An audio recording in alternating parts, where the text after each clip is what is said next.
Big Shook, Big Shook. It's really real right now. Mr. DL. 2, 2, 2, 2, 2, 2. Who's off? 'Cause you could just lose your mind. Yeah, yo, we are here, the Danger Zone podcast, number 57, with 57.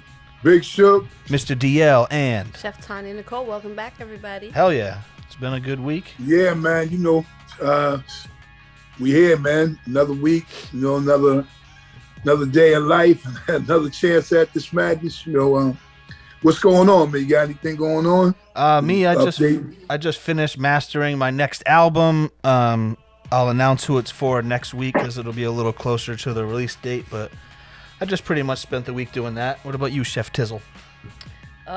Just getting ready for the new season. The spring is coming soon. Just planning menus for my cooking classes. Check it out. Oh, nice. Also, I want to give a shout out to Robosonic, my man Cord LeBoom out of Germany, and Ferric Dawn. And the song is, which features me, is called Let Live, and it just reached 1 million streams. Yeah, I saw that. That was you know, awesome. That's dope. Which was a big thing. Now, the crazy thing about it is it's actually hip-hop meets house type of thing. So it's really like dance music, but it's like me, you know, just giving an update and speaking. And I did another song on the project, but Let Live. Check it out. Shout out to them. I appreciate it. I'm always honored. But 1 million streams, that's not a joke. So hell yeah. You know, Whatever happened to that video we did with that artist from Poland? Remember I shot a video for you? He didn't put it together. He still speak like he's a real huge dude over there, man. Yeah. That's my man. But Slums Attack or something like that. Peja is it Peja? I'm sorry. He shout out to Peja. You know, my Poland homeboy. He's still putting things together because things have long legs over there. What I mean is, like, I'm legendary as well, like him. So when you can put that out at any time, and it's like the same.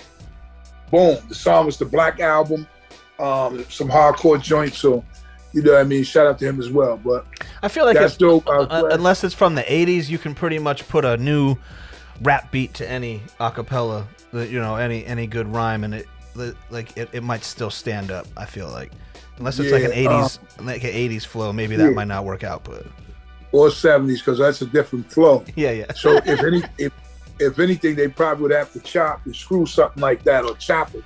To make it, you know, be like that. Like how when they used to do records with they used to do records with the cuts and make songs out of them, like with the people's different voices. You know, might be Run DMC, Rob Bass, this one, different words to make a song. I know DJ Premier is like known, like he's known for the scratch hook. When you think of scratch hook, you think of DJ Premier, but who invented it? Do you know? I mean, I don't know, because from what I've heard, it's Grandmaster Flash. From what I heard. Oh, okay. You know what I mean? Because somebody spilled something or something and pulled it back. This is something you gotta look up, but I think it was him. No shit. But then there's always more dialogue. You know, we know Herc was the jump off with the speakers and the sound and the blend in the record. So but I think that might have been Flash, you know. No but he did Premier in the history of hip hop will go down as like the best to do that. Yeah, he revolutionized it. Like for sure. Yeah, he still can do it now. So that's why it's like, I mean, like Kanye West came to him for a scratch hook on his last album. Like that's the biggest artist in the world. Eminem as well. Eminem too. Eminem, and there's always a bunch of people, but he makes it sound so smooth, like where it's like that's just part of the record. It's like you know what I mean, and it's emulated a lot. Yeah, definitely. But obviously, like they say, never duplicated, but it's emulated quite some bit, even his style anyway. Yeah, I'd like to ask him where he got it from, like where he heard it. Like, and it's so creative because even the way he'll come up with stuff, like, and you can say to him one word from another song, and then he'll put something together. But like he'll take that too. He's not opposed. Yeah, you know what I mean. Like we did Crush way back. Yeah, you know what I'm saying. And I was like so very hardcore that you hit the hard floor. You know what I'm saying? Crush the amateurs that scream to keep it real. That was from me, because that was from Inspector Deck. You know what I mean? So I was like, yo, throw that in there. Crush the amateurs that scream. You know what I mean? You found the vocal sample and asked him to scratch it. Yeah, I knew it. Like, obviously he knew it because the song was big. But I was like, yo, put that in there. So he's not opposed to that, but he comes up with some dope ones. So, you know what I mean? Also, recently, what's his name? Boozy Badass is going at T.I. Because they were supposed to do an album together. Yeah. But now he wants to call T.I. a snitch because when T.I. told the story of snitching on his dead cousin. Yeah. You know, to get out of something so he could, move on with his career. And his cousin was dead, whatever. Boosie Badass is like, no matter, what the situation is, I'm not doing no album with a snitch and blah, blah, blah. And the crazy thing about it is, he even goes on to say that he thought that T.I. was just saying that to be talking or whatever, but yeah, he's still not doing it because that's a form of snitching or whatever. I kind of side with Boosie on that one. I don't know, like, we all like to pick and choose when we get mad at people for doing the same thing someone else does. You know what I'm saying? If you like so and so, then you give them a little slack than you wouldn't give to someone you didn't like. So I think everyone should play by the same rules, and no matter who you are, I just think I kind of agree with him. Plus, didn't T.I. do like a turn people in PSA like 10 years ago? Or remember when he got arrested, he did a PSA for like Crime Stoppers or something. You don't remember that? No, I thought it might have to do with guns though. Okay. Because remember turning in guns. Huh? Like turning in guns. Yeah. Or something, because he was caught with a bunch of them. So could have been that. Don't quote me. But I mean, loosely it could have been that. But at the same time, from what you were saying was, like it depends, I guess, how you look at something. Because someone might be saying, well, how many people would you put in a position that if they snitch on someone or telling someone that's dead, you know what I'm saying, that they wouldn't do it? You know what I mean? But then you ruin, like don't tell on me for something I do after I'm dead. Like, don't do that. Like, don't ruin my Why? fucking... Because you might get up. No, not even that. It's just like you have no way of defending yourself. Yeah, not even defending myself. But damn, I don't want people to know that shit. Like, why are you talking about that? You know what I mean? Like, I made it through my whole life and no one found out. Now I'm dead, and now you're gonna go out and ruin my name to save your name. Hey, so stop right there. You said I would do my whole life, and now I'm dead. Yeah. You know what I mean? So listen, what I'm saying though. I don't advocate any of it because that ain't my dance. Yeah. But I'm saying there's so many people. I mean, I've dealt with people, man, in real life that I know for a fact when people say whatever they want, but when someone comes to them and they're like, listen, well, that's cool. So you're just gonna go do 40 years. And then yeah. So now you got somebody who's 18, 19. Some might stand on that, but a lot of them don't. Yeah, most of them don't. But I believe it. I believe if you play cops and robbers, then you that's what you took on. You took on this role. Yeah, yeah. So exactly. if that's what happens because we're living that life. Yeah, it's part of the game. Like if there was no consequences to selling drugs, why would you work at Walmart for $20 an hour? Or you could go out and sell. You know what I mean? If there was no killing, wasn't a consequence, murder, jail, like everyone would just be a criminal. Because people don't realize that when they come to you with that number, this is what's happening, man. You could be 20 years old, but they're basically saying you might get out in another 20-something years. Yeah. And everybody has all that thought process in their mind. But there's no guns. I ain't gonna have a gun in there. The first thing a lot of people say about jail when you bring it up like that, oh, ain't nobody raping me. You know what I mean? Or no. So all this is running through somebody's mind. Yeah. Right? This is just like you can tell how people respond to things. You know what I'm saying? I've had seen people cry, people break down, and I'll be like, wow, Now, like I said, I'm not an advocate to it. You know what I mean? Because I believe if that's what you're doing, that's what you do. If you're a boxer and you get knocked out and look goofy as fuck trying to get back up and get knocked out again, well, I'm not gonna feel sorry for you. That's what you do, and you can't feel sorry for yourself. You know, so I mean, it is what it is. You know, but then so recently, like the one who screams on everybody was screaming on him too about him. Charleston White was screaming on Boosie Badass too. So it's just a wild ass game. It's a carousel. Did you see him? Of calamitous activity, man. Did you know what I'm saying? Did you see Charleston White go in on Houston? Yeah. So he's like, fuck Houston, fuck Houston High School, fuck the Astros, The whole fuck city. I was like, Fuck oh my all God. what's Houston. The whole You know what's city. so crazy? But one thing is true though. When you speak like that, you walk like that, yo, that's tension for real. Yeah. You know that's tension. Yeah. I don't care I don't know what the situation is, but I Something's feel like going the on. outcome ain't gonna be pretty, man. You know what I'm saying? Because if things go cool and nothing comes out of that and that behavior, whatever, then it's gonna change the game even more. Yeah. You see what I'm saying? Then you become celebrity tattletales or celebrity cops or whatever. You know what I mean? So, but I'm telling you, I feel the danger in it. I feel it. You know what I'm saying? So Yeah. I'm like, Danger zone. it's just too much, man. Especially when you're like a controversial character and you're doing shows in venues where people are serving alcohol at 3:00 in the morning. Someone's gonna run up to you in the parking lot. You know what I mean? Is that due to performer? What is he? Because I heard someone said I was gonna ask you. I know who he is from social media, but I don't know who he is. You know what I mean? Like somebody said, I know he killed someone when he was a kid and went to jail for a long time. But now he's like super pro police. He's super. I can't make out if he's a troll or if he's legit. Like if he's real. I can't figure it out. I know he's funny though. he's a troll. I mean, I thought y'all knew each other. Yeah, we all hang out under the bridge. Yeah.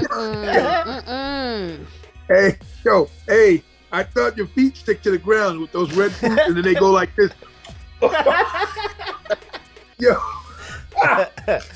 Holy shit. You got the Astro Boys on, they stick your ass. Yo, Like a suction you know the cup. Astro Boys, right? Yeah. So, you know the You boots, sent right? me The boots you you're talking sent me a about? pair. The of- red a Super pair of- Mario Brother boots. Yeah. Yes. Sonic Big the Bird's Hedgehog. boots. Oh, Sonic the Hedgehog. That's a good one. But his was like blue sneakers, though, I think. Yeah, because I'm trying to. It's yo. So y'all got half a head when I do this. Yes. yeah, it's in the left corner. Yo, but listen. So, that's crazy too. Them boots is ass though. But hey, Yeah. you know the thing is, people are really wearing those boots. Though. That's the crazy part. So Yeah, they are. So last week we talked about how we were going to talk about the De La Soul thing. So I don't know if you wanted to touch on a little bit of that because we talked about go ahead. going to talk about it, but I know you had a story you wanted to tell, so we didn't get to tell it. I'm trying to think of what was it. Our De La Soul story was a I story. thought so, had? and I know you said you had something you wanted to say, and you said we'll get to that later, and then we never got to it. So I don't know if you had anything. It probably wasn't really much of a story. It was a story, but it was probably more like I always thought they was dope. They were dope because of the time when everybody wanted to be hardcore or super boasting or whatever. Yeah. Then people don't understand. To be the backpack rappers or like them, Paisley and open toe sandals type sound or whatever. You know what I mean? Like it was a whole like to do this. It was shit a they was doing. vibe. Yeah, that's why to do the shit that they were doing, like people weren't like that was like challenging. But guess what? And they were dope though. They were dope. So that's what made it like, wow, I mean, people rocked into them. I mean, they had some known samples too to kind of help you out, aka Kirk Franklin. But dudes could really rhyme. You know what I mean? So and Mace was my man, the DJ. So it kind of worked, man. It worked like that. It's even like Q-Tip. You know, Q-Tip and them guys, they were native tongue or whatever. You know, he had that voice that he got, you know what I mean? But he was rocking with it. Like, and he was like them, Dre dressed the same, with same vibe, you know what I mean? You know, Bonita Applebum and all that. You know what I mean? Those You gotta put me on, Bonita. But that was my man though, Dave, because like there was a lot of times we'd be touring, and they would be on the tours too. Or back in those days, sometimes you weren't even touring together. You were seeing each other in the airports, like everywhere. Yeah. It was just so, you'd be surprised. You saw more people in the airports on the move or in passing than even if you were somewhere like in New York or whatever. So there was a lot of men rubbing shoulders with those guys, man, you know? But was there something you wanted to say about it? No, I just I just felt like we like I hate, to leave a story on the floor of from a legend, so I just wanted to make sure we covered it because I know last week we said that this is coming in right now. Nipsey Hussle's murderer Eric Holder has been sentenced to 60 years to life in prison. 60? 60, yeah. Now that's so it's so crazy because depending where you're at, life usually has a number on it. Like in the state of Massachusetts, I believe it's 20 or 25 is a life sentence. Yeah. So when you're somewhere else, they say 6 years to life. You have to kind of see what they're actually meaning. You know what I mean? Because some people say, well, why, if he's going to get life, or why are they giving him 60 years? Like, well, for instance, you're DL, 60 years, you're like a buck. You know what I'm saying? What's the chances that that's life? You know what I mean? Yeah. You know what I mean? So it depends where you're at. Like some places, life sentence is like 14, 15 years. You know what I mean? Yeah. So, but something for the murderers to research. I mean, the laws are all fucked up, man. Like a friend of mine killed someone who a man broke into his house and shot his wife while she was pregnant, and he killed him and did 12 years in jail. Okay. And then another friend of mine, this isn't anything to brag about, but another friend of mine was drinking and driving, ran someone over, fled the scene, killed him, fled the scene, and only did 7 months in jail. So I just can't get a handle on the fucking judicial system. Well, here's what it comes with the car. When it's the car, right? So the car vehicle takes part of the blame. Okay. You know what I'm saying? Because it's like you could have lost control. Yeah. Right. They have to be able to prove that you maliciously ran someone over. And like, if he ran from the scene, they got to prove that he was in the car. Right, but that's another thing. But think about it. There was a football NFL player, Starworth, who hit somebody that stepped up the sidewalk and he killed him. And I think he might have did a few months or whatever, but he was playing in the NFL the following year. No shit. So, and that's because, like I said, part of it is the car is to blame. You see what I'm saying? That's just law itself. That's just it's crazy. But go ahead, what you say? Yeah, 60 years though. That's a fucking long time, man. It's not a joke, man. It's not a joke. Obviously, I've never met anyone or never even seen anyone that did 60 years and then they came out on this side. Yeah. I know people who have done 30, even close to 40, and they got out. And then usually because they were young. You know what I mean? If you do 40 years, you're 30 and you're 40 already. I mean, it is what it is. Plus when you got like a lot of those gangland guys like Whitey Bulger and Conley and a few of these other guys, the kind of life that dudes were living, lavishly or whatever they was doing, right? You kind of even wonder, like, damn, when they got nothing but time on their hands when they're locked up all those years, whatever, was that even worth it? Like, you know what I'm saying? It was like 30 years or 20 something years in the life, 15, 20 maybe, and then the rest of it you're in prison. And you might get back out when you're an old ass man. You know what I mean? So, I don't know. Hey, it's the choices, man. Think choices about people. So LL Cool J tweeted this morning, in the early morning hours, that he says, "Sorry, y'all. I listened to the album and it's just not what I thought it was gonna be." And he did one of these, one of those emojis. Then I guess a few hours later, he took it down and said he was joking. But I'm a big LL Cool J fan. I just don't expect much from LL Cool J You haven't heard from him in fucking 20-something years. You don't I expect just- much, meaning like you don't Like have I don't a expect standard. it to be good, and that's not a diss to LL Cool J because I do think he was great, but to take so long off and you know I just don't see it being that great, and maybe I'm wrong. Hopefully I am. Hopefully I'm wrong. This is how I look at it too. Just know what you're doing when you're putting these albums together and this music together. Yeah, like he knows, why in not? order, like myself. So I started rhyming, rapping or whatever many years ago. I was 15. You know what I mean? So from 15 to now, all these years, decades and what have you. So the flow is different, obviously. It could never been the same like when I started, obviously. And the music, you know what I mean? I know, you know, I'm doing what I do, you know? So to know that, to have your pulse on it, I think that's key. And he just did something a cappella.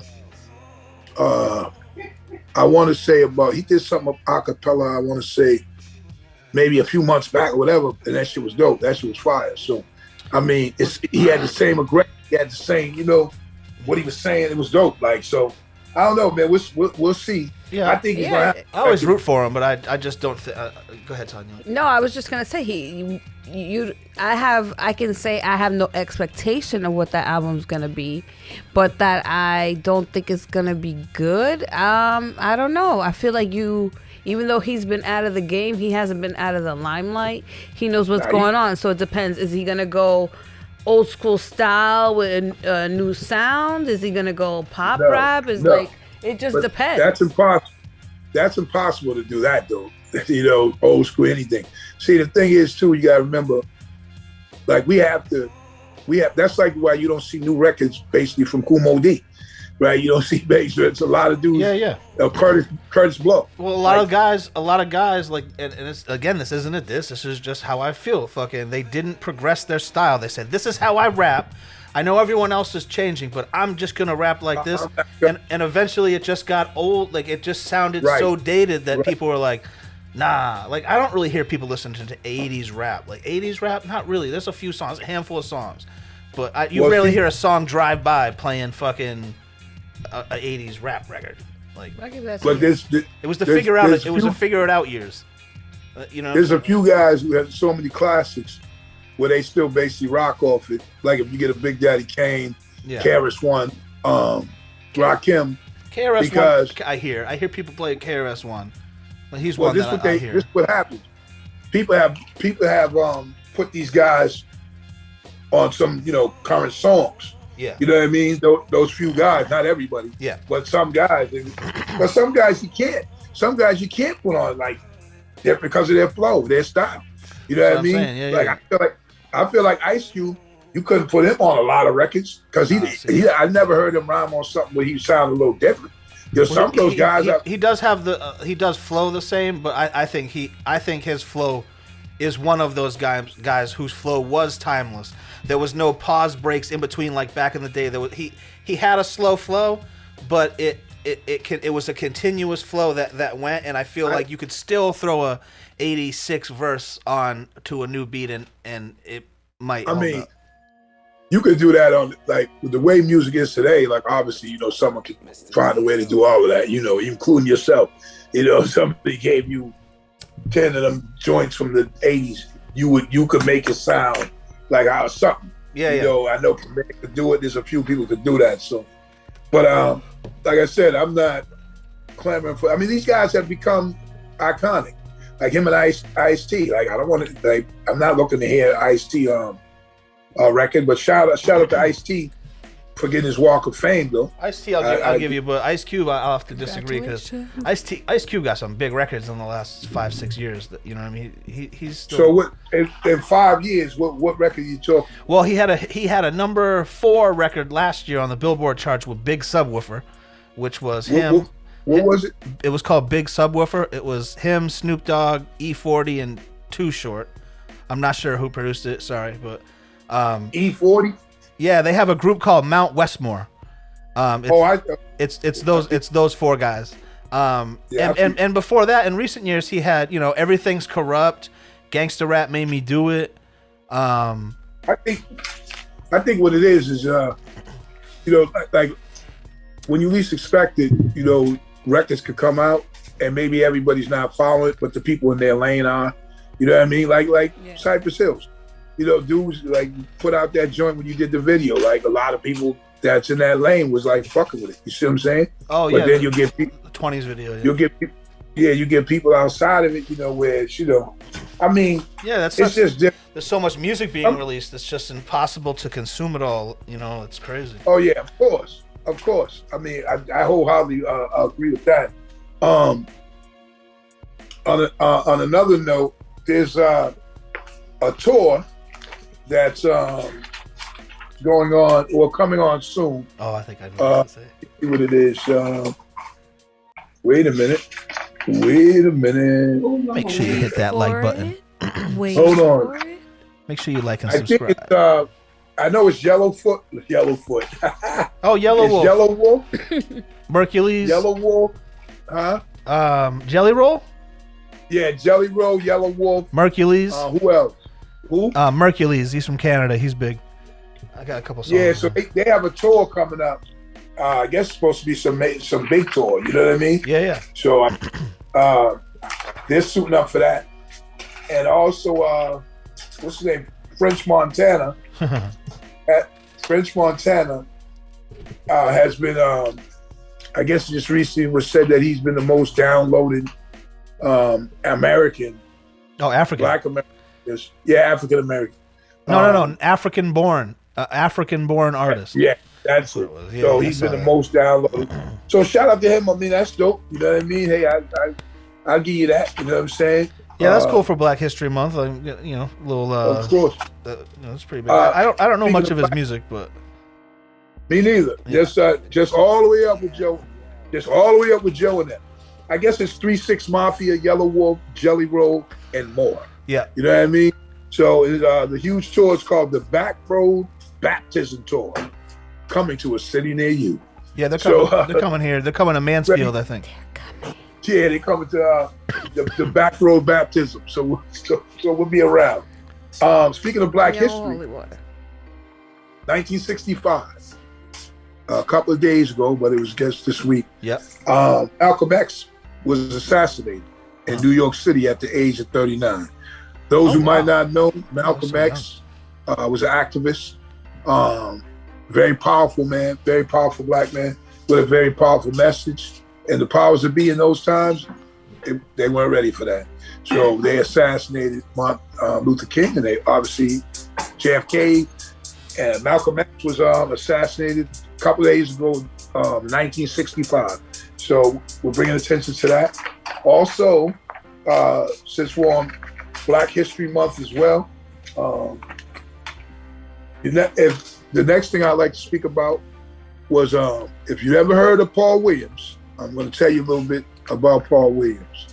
Paul Williams was a black architect who learned to draw upside down so he could sit across from clients, as many of them in the 1920s wouldn't sit next to him. He wanted to prove to himself that he deserved a part in this world. And hold on one second. Hold on one second. Hold on. Make sure you hit that like button. Subscribe. Yeah, give me a second. Put your hands up. Go to our clip channel. Follow that over there too. Open up your lungs. The Danger Zone podcast. Okay. I'm gonna just run that back. If you never heard of Paul Williams, I'm gonna tell you about Paul Williams. Paul Williams was a black architect who learned to draw upside down so he could sit across from his clients, as many of them in the 1920s wouldn't sit next to him. He wanted to prove to himself that he deserved a place in the world, and went on to win numerous awards and design houses for Frank Sinatra and Lucille Ball, built the neighborhoods that he wasn't even allowed to live in. So Paul Williams was an architect that became great in those times in the 20s, and that's just another part of Black history. You know what? Shout out to him, because I've actually been in one of his houses that he built. Most likely in the California hills. I was in Frank Sinatra's old house. I filmed a movie there called Brooklyn Night. I believe it's out. Right. I think it's on Tubi. But a friend of mine rented the guest house at that house, and when the night they filmed the movie there, they rented out the house, and it was all like it was. If you look at it now with 2023 eyes, you'd be like, nah. But you have to look at it with 19, whatever, when do you ever see in the 40s or whatever it was built? Look at it through those eyes, and it looked just like it was the place to be, man. Like it was fucking pretty crazy. So I've actually been in that house. Think about it. He was creating houses. For people who might not know, we can Google everything today. Lucille Ball was a big-time star and comedian. And Frank Sinatra was this crooner and a big-time singer and these people were superstar people. Yeah. So rich for the day as well. And this is the 20s that he started doing this thing. It wasn't the 20s when he did their homes. Obviously, he had to be a little older at that point. But yeah, I think the Frank Sinatra one was like in the 50s. It was built in the 50s. Yeah. It was a crazy and view. it's crazy that he was able to. He's able. I think I have one more as well. Hold on. Let me dig over here into the archives. I got another one. I got one. I got New Jack City has a live stage show now. Starring Tretch. Yeah. Did you see Tretch, Big Daddy Kane. Yeah. Someone else. Oh, Mario Van. Who was the original lead? guy? The original guy from New Jack City. He's in it as well. Not Mario Van Peebles.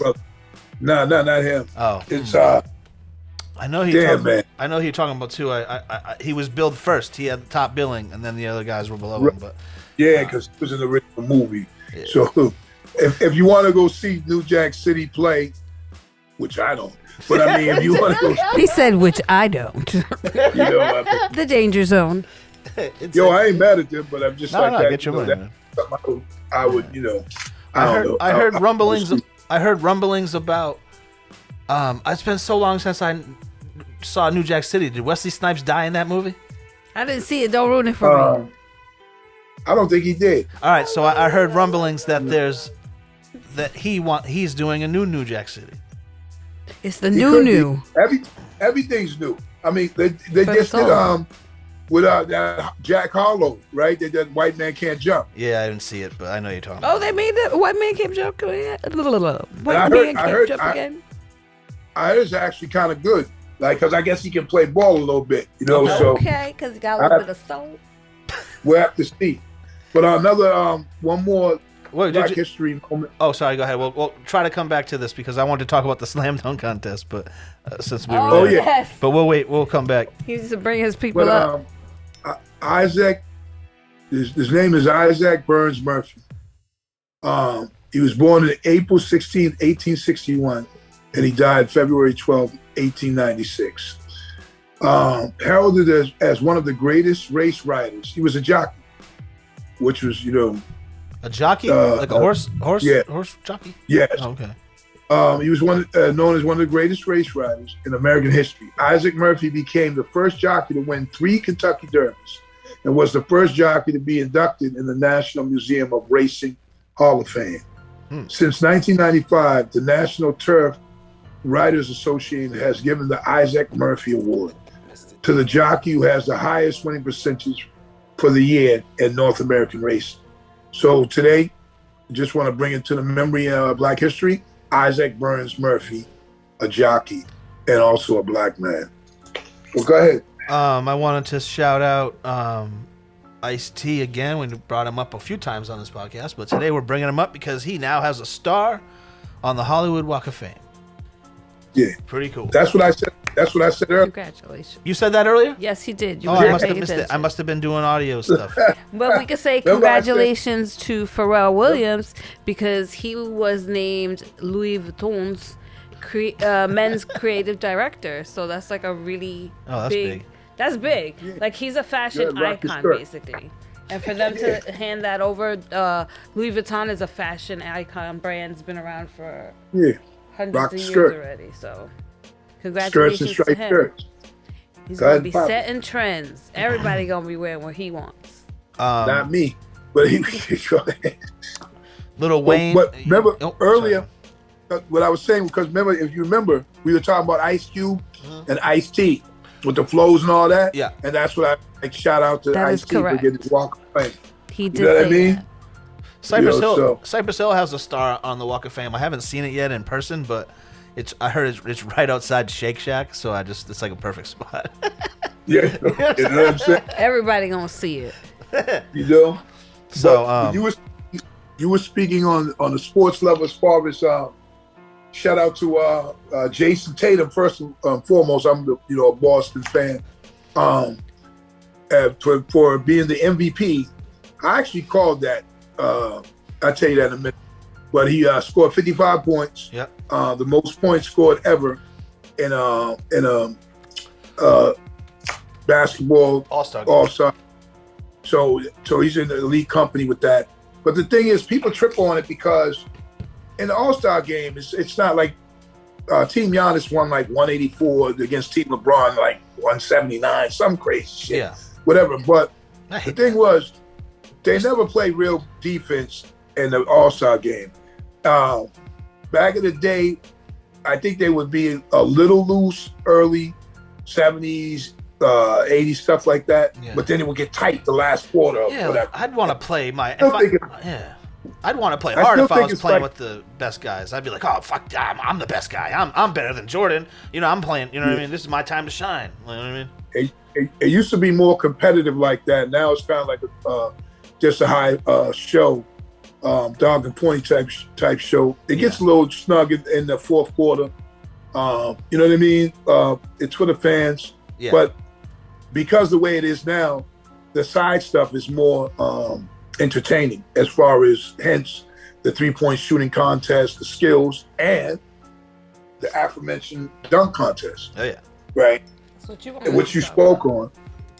You spoke on the dunk contest, and it's amazing. Well, first of all, shout out to the winner. I think it's Matt McClung, right? Ugly white people unite. No, he did. Well, you're supposed to lift your people up. This is why you can't progress. Haven't you learned from others? Well, he can lift himself up because listen, let me tell you something. So I already knew about him because he went to Georgetown. He had broke Allen Iverson and somebody else's scoring record. I forget. I gotta look that up. Maybe J.J. Redick, out of Virginia in high school. So he was this phenom, and he could dunk. Could dunk, play, shoot. He could do a lot of things. So when I saw him, I was like, yo, first of all, that's the first time he plays in the G League, right? Which is players waiting to try to get to the big league, which he will, but that's the first time they took a guy from there and put him in the dunk contest. Yeah. Now, if anybody saw it, so these years prior, they had dudes jumping over smart cars, dumb shit, like jumping over people and they're nuts hit them on the head and like dumb not claim. You know what I mean? It was just calamitous. What kind of dunking contest is this? And dudes would be missing dunks. You know what I mean? It was just so horrible. This dude, one thing they said, and I have to agree, he's up there now with the best dunkers of all time. That's how dope he was. Yeah. And we talk about Jordan, we talk about Vince Carter, we talk about Dominique Wilkins. That kid is right there for what he did. I mean, first of all, every dunk he made on the first attempt, and he wasn't doing simple Simon dunks. Yeah. He was doing like twists and turns and 360s and ridiculousness. This dude, and the one that he won with was just like phenomenal. It was like man, the kid. I mean, is that when he jumped over the two people? Or is that no? It was the spin, like the 720. He did like a 720. This dude was like spinning still up in the air and dunking. Yeah. And then it looked like they were showing you in slow mo, but it was just him in the air. He was flying. It's for real. He was so dope, right? It was like I give it. I mean, he does look a little bit like Grandpa Joe and them, but a lot of DNA. La zona del peligro. A lot of the same DNA running around in that guy. The boys. Yo, he got game. White man can jump, and he gonna get some. I'm gonna tell you, someone tapped into me. Someone tapped in Super Nat, What's good with you, man? But I'll get at him in a moment. Anyway, so shout out to Mac McClung. Yeah. I like to see him in the league. Yo, up to this point, the craziest part of him is in his career, he's made $106,000. It's crazy. Right? I didn't know if that was real or not. I saw that. I was mind blown. And that's what he won in the dunk contest. Yeah. Was 100,000. Yeah, right. So, which is dope. But trust me, this kid will be in the league in a minute. The thing about that is when you win something like that, $100,000 in the public eye, and you're famous, you're somewhat publicly kind of obligated to donate that money. What? Facts. I don't think so. No. Yeah. That's going in my bank. If I'm only making Let me tell you 100 something. and I win Let me 100, Let me tell you something. no, So what's his name? that's not a lot of money. People. Man, he was Jeremy Lin. Yeah, Linsanity. Yeah, he was sleeping on somebody's couch and all that before he blew up like that, right? Yeah. And then he took that money in and he made a lot of money off of that moment. You know what I mean? They thought he was going to be the next big thing. It was it lasted for 2 weeks. Nah. He actually remember As far as Linsanity was when he was just he parlayed that into a couple of more paydays that were dope, you know what I mean? Yeah. 3 years. Some went somewhere 3 years, 30 million. This one, he parlayed that. The problem was, as they were waiting for Carmelo Anthony to be that light. I think they kind of slowed Jeremy down. You know what I mean? Yeah. Like they didn't just let that flow. You know what I mean? For whatever reason, because dude, you're not just miraculously as good as he was at that point. You busting ass for real. You know what I mean? We seen it. You watched it. It wasn't like dudes were, hey, let him score 30. You know what I'm saying? He can definitely parlay that into something, whether it's a national campaign for something, whether it's the Wheaties box or a candy, a new Monster beverage or Red Bull, something. I grew up a Knicks fan. I've always been a Knicks fan. I don't root for them anymore. I don't root against them, but I don't even watch them anymore because they're just so miserably bad. And it's not the players' fault. It's not the players' fault. Yeah, we lost Big Suge, but it's not the players' fault. But as a kid, I liked the Knicks, and I liked certain players. I liked Michael Jordan, I liked David Robinson. But when the Knicks just fell apart organization-wise, I just started kind of liking LeBron James and kind of following where he following players more than actual teams, shit like that. So I agree with you. Get Big Suge. That happens to me with football. I have football teams that I love because there's a certain memory involved with them. I used to live at a certain place, or raised by a mother. Football wasn't the sport that she exposed us to. We watch baseball, we watch boxing, we watch basketball. Volleyball is very big in Puerto Rico. So wait, those are sports. What sports didn't she introduce you to? Football. She didn't. I think my earliest memory of football was probably 3rd or 5th grade when I was more living in the States. Oh, okay. And I think also it was a time where New York City sports in general was booming, we were good. When was this? I'm gonna say the early 80s. Oh, okay. All right. Make sure you hit the like button and subscribe. This is the Danger Zone podcast. What else we got? Stupid? Yeah, I got nothing else. Stupid. That time of the week, stupid as hell. Yo, you know what? Yo, I said, so what else we got, stupid? You're well. He went right into it. You're like, well, I guess. He went right into it. I fell for it. See, that's some shit you edit and it becomes comical. You know what I mean? Yeah. Because that's just what do we got, stupid? Make sure you subscribe, give us a thumbs up. Yeah. Definitely subscribe. You know what I'm saying? So, anyway, this week, this is something that actually probably happened a year or so ago, but then the results of it is now. There was a naked man. A naked man? Running through the airport in Florida. Okay, no. Screaming that he planted a bomb on the plane in the bathroom. So he's running through the airport, screaming, yelling, I put a bomb, there's a bomb in the plane. So I had to evacuate everybody. And then he jumped his naked ass up on the suitcase carousel. So now he's going around naked yelling this shit out. And then they arrest this dude. His name was John Thomas Greenwood. At the time, he was 25 years old. Now, we know he's stupid as hell, because first of all, you ran into an airport of all places naked. Already naked, you know what I'm saying? So I don't even know how he got that far. But then he's yelling out that he took off his clothes and then came. He might have streaking. So turns out they just I'm just saying if I was gonna do it, I don't like to be cold, so. Well, I'm just saying, first of all, it's stupid that he ran in there, but they apprehended him, of course, arrested him, and he was, fast forward, he was sentenced to 10 years probation. Damn. He had to ordered to pay restitution, $4,939 to American Airlines, $9,500 for Delta, and still probably has to pay JetBlue because there was 200 passengers that had to be cleared out, couldn't fly and had to take off. It was a disarray. He wasn't more money.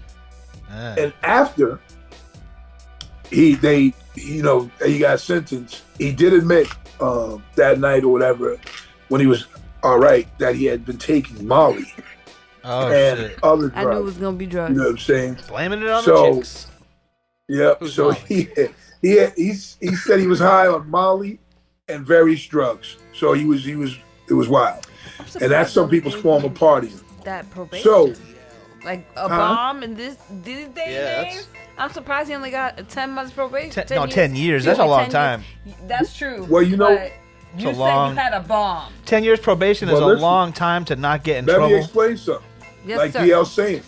So that 10 years is a long time. So they're talking about you can violate the probation easy as shit. Yeah. You know what I mean? So he could probably be outside peeing and violate the shit. So I hope you are not, sir.